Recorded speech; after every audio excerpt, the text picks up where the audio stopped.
All right. I believe we are live. Beautiful. So let me see if I can get this focus thing to get right. There we go. Okay. So, it's interesting in network marketing. We always talk about this one thing. We talk about leverage. In fact, when I first looked at network marketing 3.5 decades ago, the thing that turned me onto it, which I had never heard of before, was this concept of leverage, right?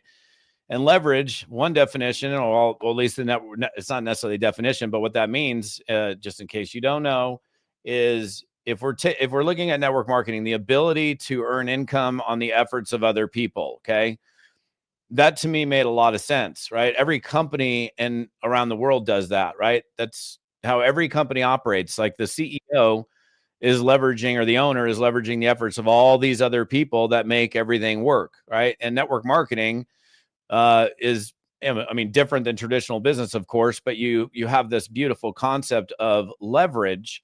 But what I'm finding is, like, a lot of people are not leveraging their time in terms of like automation. So we're going to talk about that today for a little bit. So I'm going to give you some ideas on how you can leverage your time, automate things to make things just a little bit easier, maybe make more money and work a little less. And I'm going to give you some specific areas in which you can do that. So we're going to dig into that. But real quick, again, speaking of automation, speaking of leverage, I did an announcement yesterday, this coming Tuesday, 2 p.m. Pacific time. I'm doing a webinar. This is a webinar not to be missed, because this will absolutely help everyone on your team, including yourself, to leverage your ability to do social media and do business on social media in a much, I mean, I'll just, again, I said the term I used yesterday was unicorn. It's a unicorn. Okay. Straight up. So the website for that, and then I'm going to get into this content, is toddfalcone.com/webinar. So get yourself registered, put it in your calendar. Don't forget to be there. So let's talk about some things that we might be able to automate or leverage. Okay, let's look at automating your follow up, for example. Oh, let me actually back up 2 steps. One thing you're probably not going to do is you're not going to leverage, and I've had lots of people call me over the years about this, leverage your prospecting, meaning, maybe I can hire a phone company or a phone bank company to make calls for me. You know, I don't see how that's going to ever work its way into network marketing, where you got like a phone room making phone calls for you. People buy based on their connection, their relationship with you, the trust that they have in you, and like trying to automate your prospecting efforts in that manner, I don't think is a road you want to go down. That's kind of like me, recruiting you and then all of a sudden saying, "Hey, I'm going to give you to this guy," which, I've done that in the past. And every single time I've done that, it's worked to my disadvantage. In fact, it's never worked out. So, the person, imagine like you and I have a relationship, and, we're super tight. And then I'm like, I'm going to put you into this business, but I'm going to give you away over to John. So I'm going to have John actually sign you up. That generally speaking, is, I mean, John's going to be like, what's up? Am I not, I'm not good enough to work with you? Like, you're sending me off to go work with somebody else that I don't even know. That already creates kind of a weird start. I suppose there are some exceptions to that rule, but more often than not, probably not. So, okay. So automating your follow up. So things like Aweber or Mailchimp. Like, for example, if you're, again, now this is taking into consideration you're actively building a business, you're dead serious about it, you want to be successful at it, you're committed to the process, you're committed to the journey. If you're not, if you're like, yeah, I'm kind of like in the deal, but I'm not really sure if I'm going to be here in 6 months, this is definitely not for you. So let me just be clear on that. So, but if you're like, hey man, I want to succeed here as an entrepreneur, but also, by the way, just all the stuff that I'm sharing today is widely applicable for any kind of business. So, and in fact, most businesses automate things, right? Okay, I'll give you like a quick example. So uh one of my physicians that I work with, well, before the call, or excuse me, before the meeting, before the appointment, I get an automated voice shot that says confirming your appointment. Okay, back in the day, it would be a phone call from somebody. Well, actually, my dentist does this. I get a live phone call from the dentist's office saying, "Hey, we're confirming your appointment on Monday." But imagine if that dental office had 500 people that they needed to confirm. What could that person that is calling to confirm the appointment be doing rather than calling a bunch of people to confirm the appointment? So there's a lot of ways that I see people not fully utilizing automation in their network marketing and direct selling businesses. So, for example, if I were prospecting you, you could have some degree of follow up. Now, one thing I'll say, I mean, I know I'm kind of choppy this morning. Just bear with me. I've barely gotten through one cup of coffee. I would never put somebody on, and don't do this. This pisses people off. Don't add somebody to an email list that they didn't opt into. Okay. That they didn't personally go and put their name and email address into. Okay. So how do we get past that? All right. First of all, that's a little lesson there. And people do this all the time. I mean, I get added to lists. I'm like, bro, I never subscribed to you. Like I never wanted to be on your list. You literally added me to your list. And it doesn't make me have great feelings about you, just so you know. So if you're adding people to a list without their permission, and you can get permission, by the way, and there's a way to do that, and I'll talk about that. But so automating follow through or follow up, you could, for example, let me go to customers for a second. Let's say you have, we'll do customers or distributors. Okay, so you have a brand new customer. You could have an email campaign that follows up with that person until whenever, they're like no end date. Maybe the first week they get 2 emails, and then the next week they get an email, and then they get weekly emails. Or you could do it with text messaging as well. Rather than me having to do this, there's so many thoughts I got right now. It's crazy. So I got to keep my brain together this morning, Todd. So you could automate you could have an email campaign with like MailChimp or Aweber or any other autoresponder that follows up with your customers rather than, and I'm not saying you don't have personalized follow-up. You need to include personalized follow-up, but this would be an add-on that would most certainly help you leverage your time by using automation. And by the way, if you're not doing this, you're missing out on freeing up a ton of your time that could be used for other things, other productive things, or free time, playtime, who knows? So, you could have a separate email campaign. One's for new distributors and one is you could have 3. I would have one for prospects to follow up and continue to educate that prospect, one for new customers, and one for distributors that educate the distributor and make sure that they're informed and keeps them in the loop. And hey, the Monday night Zoom and all of that, rather than you sending a text message to remind your whole team, hey, get on this thing. Or, and by the way, here's the other thing about that. Like, Facebook groups are awesome, but you don't, if you sent me a message in a Facebook group, I don't know that I'm necessarily going to get the message. I may not be logging on to Facebook, but if a text message hit my phone saying, hey, we've got a Zoom on Tuesday night, and that was an automated SMS platform, which those are available. Okay. Then you could broadcast a message out to 50 or 500 or 50,000 people instantly. And because of the way people work with their phones, they pick their phone up, they're going to get that message instantly versus, oh, I haven't been in the Facebook group for a week and you reminded me about this Zoom that's coming up. And the other thing is, again, Russell Brunson talks about this all the time. You don't have what's the way he phrases it? You got it. There's traffic that you own and traffic that you control. And I think even today you have less and less control over audiences that you have on social media. So like inside of a Facebook group, they have to be in the group or they'd have to see a notification. They'd have to be plugged into Facebook. And then sometimes it doesn't even necessarily show it to everybody. But if you have their email address, you have their physical address, you have their phone number, you could send them a text message. Now, again, they would need to subscribe to these things. So just so you understand, permission-based marketing. So if you were a new customer of mine, I would say, hey, man, look, welcome to the customer club. appreciate having you as a customer. I have a platform that educates all of my customers and just helps you to understand how to use these products or how to use the system or whatever it is that you're selling. And if you just go to toddfalcone.com/whatever, just put your name and email address in there, and you'll get, you'll start getting notifications from me so you understand exactly how to maximize the use of this particular product. Most new customers would be totally game for that. And the same thing with new reps. Okay. You're brand new to the business and I am putting you in and I'm launching you. I'm like, dude, check it out. So one of the first steps is going over here, go to this website. It says, I'm new. What do I do? Right below there, it asks for your name and email address. That's going to get you into our onboarding training. It's going to make sure you're aware of our ongoing schedule. It's going to educate you on first steps on how to be successful in this business. So using some type of automated follow up is vital. It doesn't replace the human connection. Okay.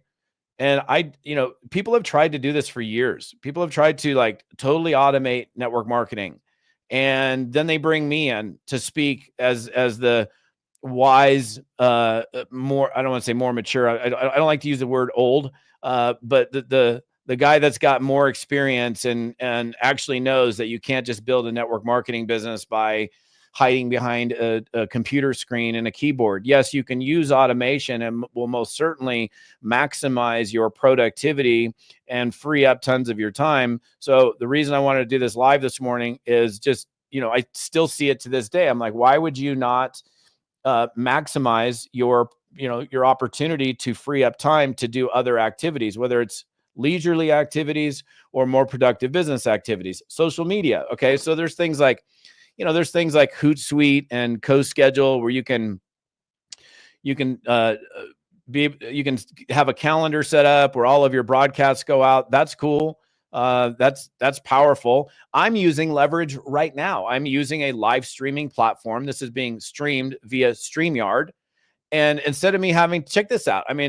Instead of me having to go to Facebook and then do this live, and then go to Instagram and do this live, and then go to X and do this live, and then go to LinkedIn and do this live. This right now is being broadcast across multiple platforms simultaneously. So instead of me having to do 5 different of the same video, I am doing it one time and it's being broadcast. So this right here, I'm a living example of utilizing Leverage in my business. The webinar that's taking place on Tuesday that I'm telling you again, and you're going to hear me like a broken record all week. You don't want to miss it. You absolutely want to be there because it is the biggest game-changing unicorn that's ever existed in terms of utilizing social media that I've ever seen. And I give you the domain again. It's toddfalcone.com/webinar. Okay. toddfalcone.com/webinar. Angel's like, I'm seasoned. I am seasoned. Am I looking seasoned? Oh, seasoned. Oh, now I got you. Yeah, I'm seasoned. I'm definitely not the O blank D word, man. Why do people do that? I have friends that are like, oh man, I'm too blank for that. I have a hard time, honestly, using that word because so now you have to walk down the stairs sideways and hold on to the rail. You're too blank for that. That means you can't jump out of an airplane with me, or you can't go on a big hike. You have to lay on your couch all day. You're going to be in your wheelchair next. What's up, man?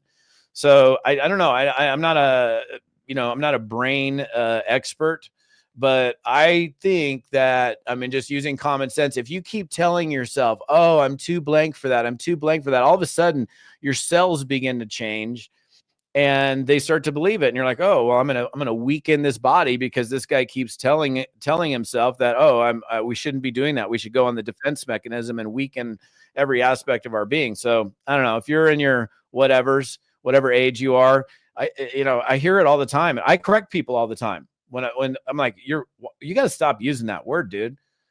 What do you mean? The blank word that you just said. Why? Because your body's going to start believing it. And you're already telling me you're too blank for that. Like, we're going to go charge down a mountain. You're too blank. You're too blank for that. Are you serious? Okay. You stay on the couch. I'm going to go ski. So social media, this thing on Tuesday is a game changer for social media. Training, onboarding. Okay. Like, why would you not totally automate your onboarding process? Yeah, I'll be there. I'll walk you through it and I'll make sure that you get through stuff. But I would have an onboarding process that is totally automated where, okay, like I said, okay, I'm in or I'm new. What do I do? Click here. Okay, cool. Step 2, step 3. Now, I'm not going to just send you off and say, okay, get that stuff done and get after it. I would be involved, but instead of me, like, think about this, like, this is a great way of phrasing it. If you're going to say the same thing to more than one person, I'm going to say this thing with this person, I'm going to say this thing to this person. Why would you not automate that and put that in a place where you can say the same thing to many simultaneously? Why would you not do that? That's just foolishness. So onboarding, like, so I'm going to sit here and manually onboard every new person that I bring on board. And then what happens when I just brought 20, 30, 40, 50 people on board, and the 20, 30, 40, 50 people that are on board, this is another thing. They're so new, they don't even really know what they're doing yet. They're still trying to figure out. And then what are they going to do? They're going to go try to onboard a new person. They don't even know how to onboard a new person. That's why we want to have leverage. So we talk about leverage all the time in network marketing. To me, it's the greatest valuable asset, the ability to earn income, not just on what I do, but the efforts of tons and tons of other people. But if you're not looking at other ways to leverage, okay, third-party validation, social validation, which is one of the most vital ingredients in any sales process. What is social validation? Social validation is when, somebody gets a chance to hear from another individual that's like them, similar to them, about their experience with that thing. We see testimonials in everything, everywhere, every commercial, anything you see, you're going to hear people sharing their stories about how this product changed my life. It made this more efficient. I could be right now. I'm on this new microphone. This new microphone is amazing. So I could be sitting here and I could give a testimonial about this, Shure microphone. And instead of Shure saying, "Hey, Todd, can you get on the webinar and maybe share your story?" How about, "Hey, Todd, you think you could record a 30-second testimonial about the quality of the microphone with Shure, and then we'll, embed that onto our presentation?"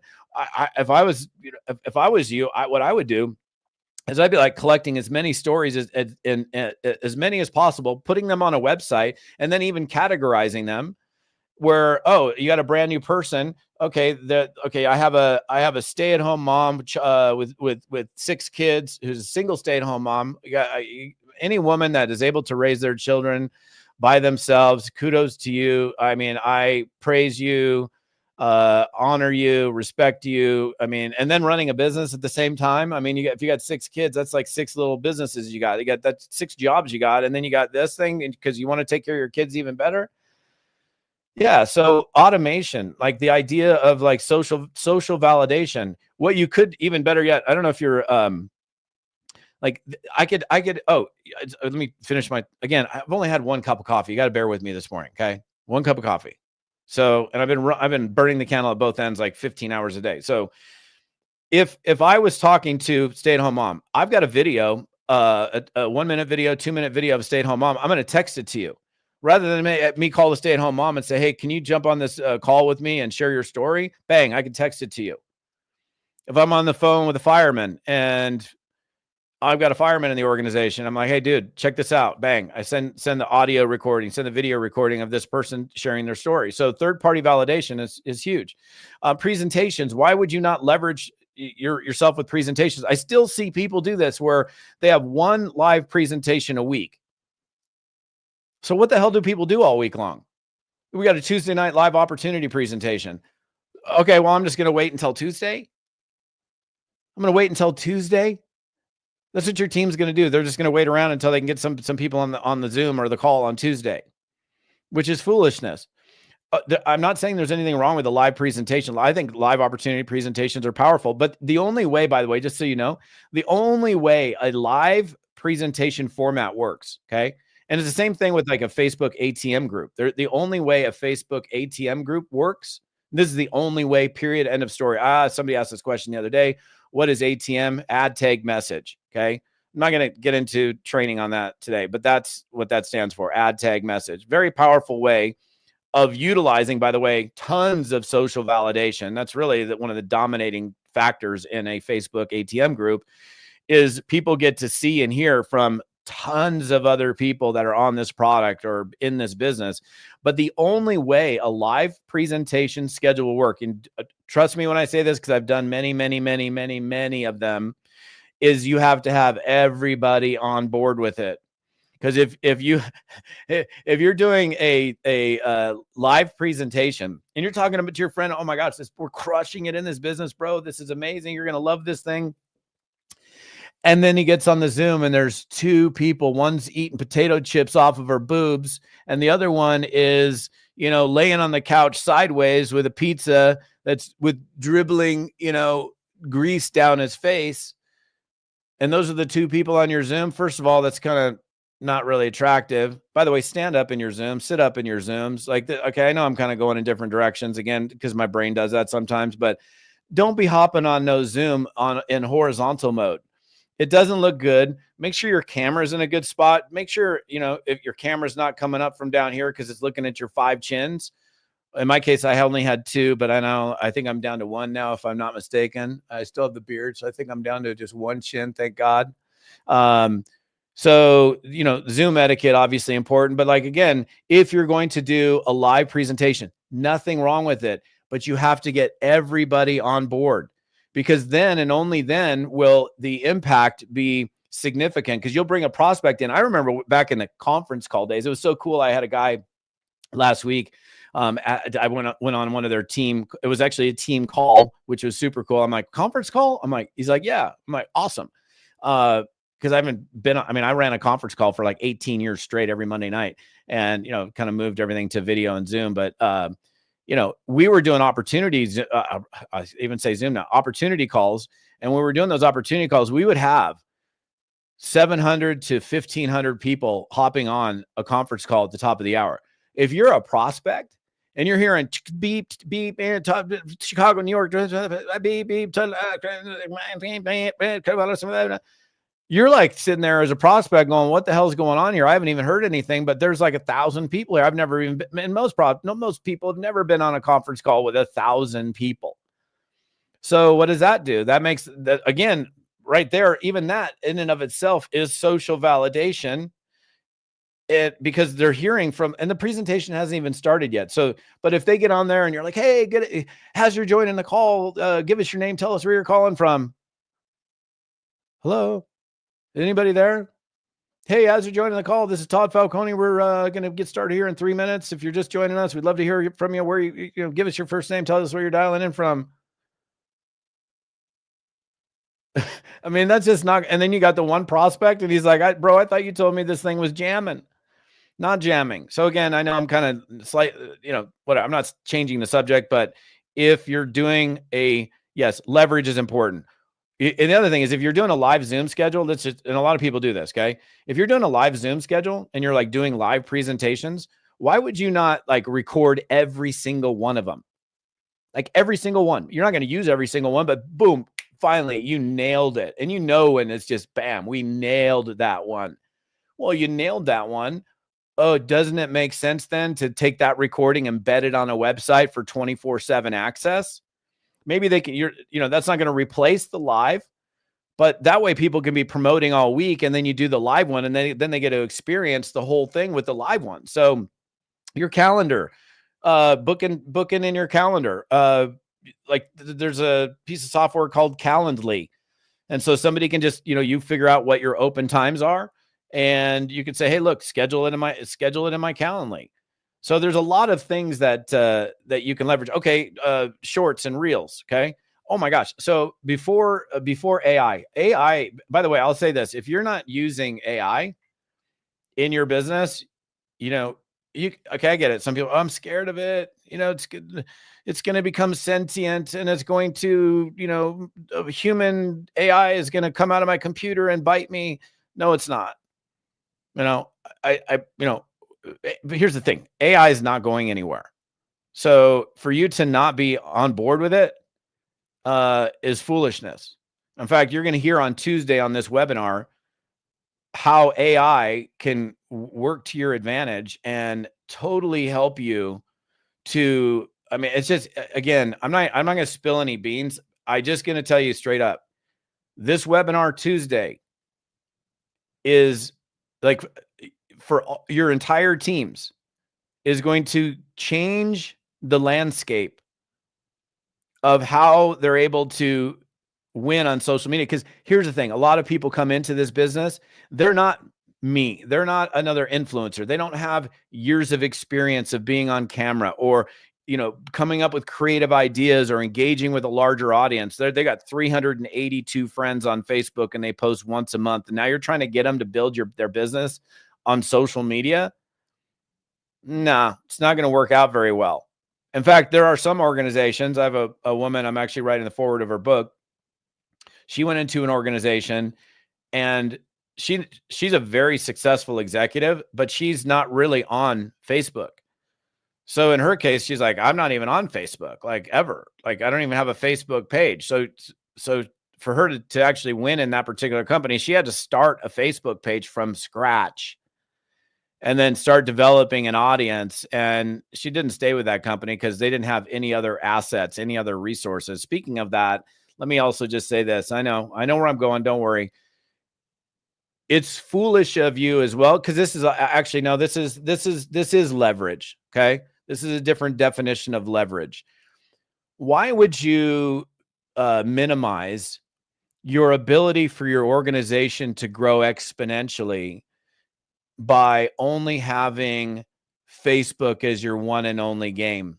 Like, let's say we just do ATM and messaging on Facebook. I'm not knocking it. It's very powerful, but you don't teach people how to do, how to pick up the phone, how to get involved in physical networking groups like BNIs or meetups, things like that. Like, why would you not want to have a multi-pronged approach where people can, reach out in a lot of different ways? If you're not doing that, you're missing out.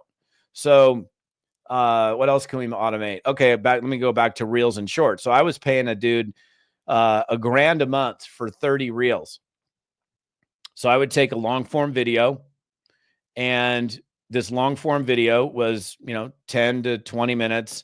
And then he would chop it up into smaller 60-second reels or shorts, and then put captions on it and all of that. Well, as soon as AI came along, I'm like, I don't need that guy anymore. It saved me $1,000 a month. So I use a software called Opus.clip. What I have changed, by the way, and this is still leverage, because here's the thing.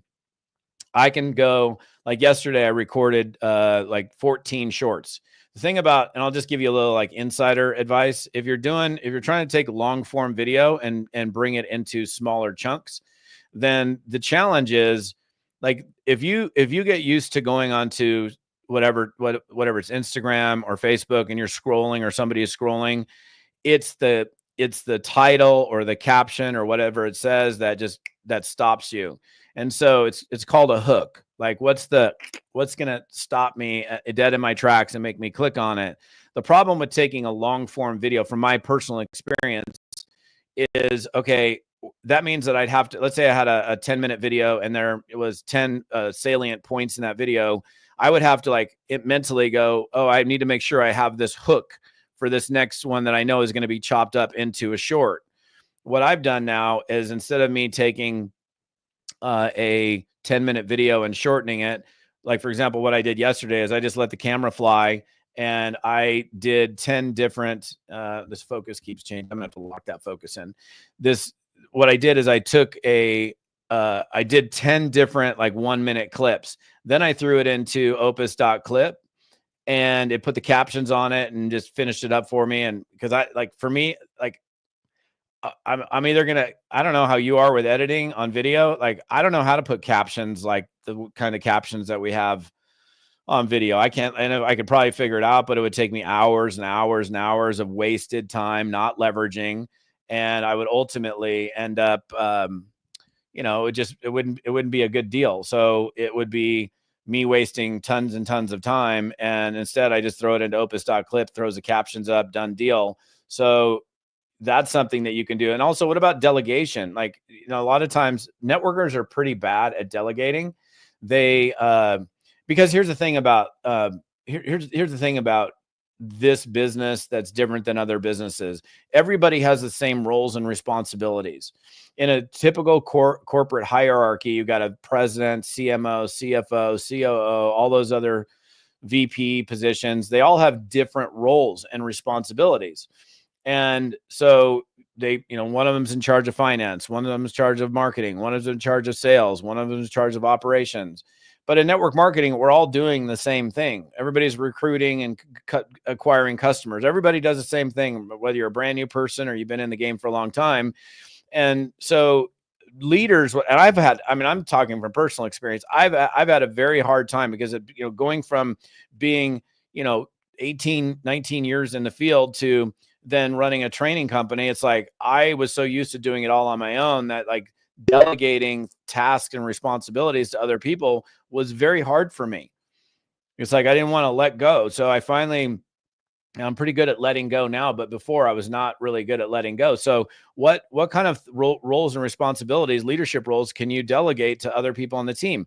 Okay. So I don't know, let's say you are doing a weekly Zoom, and instead of you having to be the guy that does it every single week, you got another leader. Maybe you split up the time. Let's say you're doing 5 Zooms a week, 5 live opportunity Zooms a week.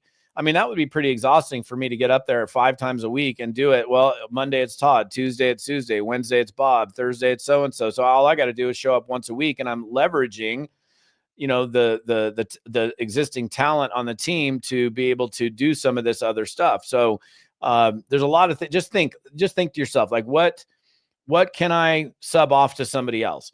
And a good way of thinking about it is like, what can somebody do? I don't know, 80% as good as me or better. I mean, if they like, I'm not going to sub something out to somebody that they do it, 10% of my ability. But if somebody can do it 80% as good as me, I'll sub it out to somebody else. There's so many other things. This could be a really lengthy live, but I'm not going to make it super lengthy. It's been long enough already. But just ask yourself, like, what things can I automate in my business?